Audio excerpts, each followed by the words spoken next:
During the Gospel in Life series, we've been looking at what it means to live out the gospel in our hearts, in our lives, in our communities, and ultimately in our world. Next week, we're going to be exploring justice and how the Bible calls us to act justly and to love mercy and to love our neighbors, which the Bible defines as the most vulnerable amongst us. As South Africans, our neighbors include the 13 million people living under the poverty line of only 10 Rand per day.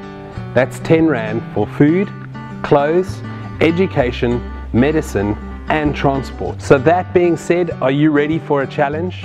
We, as the leadership team of Common Ground Church, want to challenge all Common Grounders, you and your family, to live under the line for 3 days.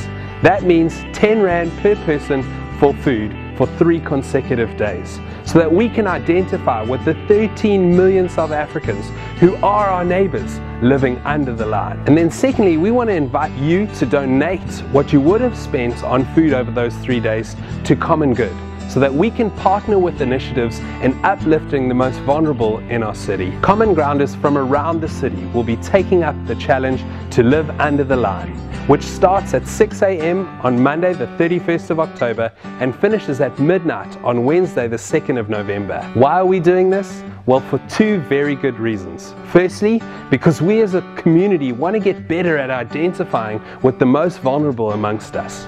And secondly, because we as a community want to be generous to those in need in the city of Cape Town. For some Common Grounders, living under the line is already a daily reality.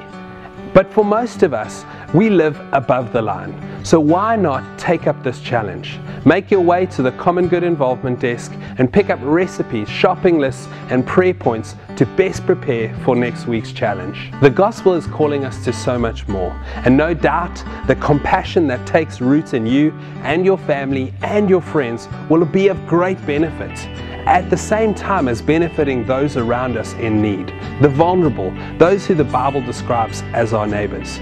Come on, Common Ground, let's take up this challenge together.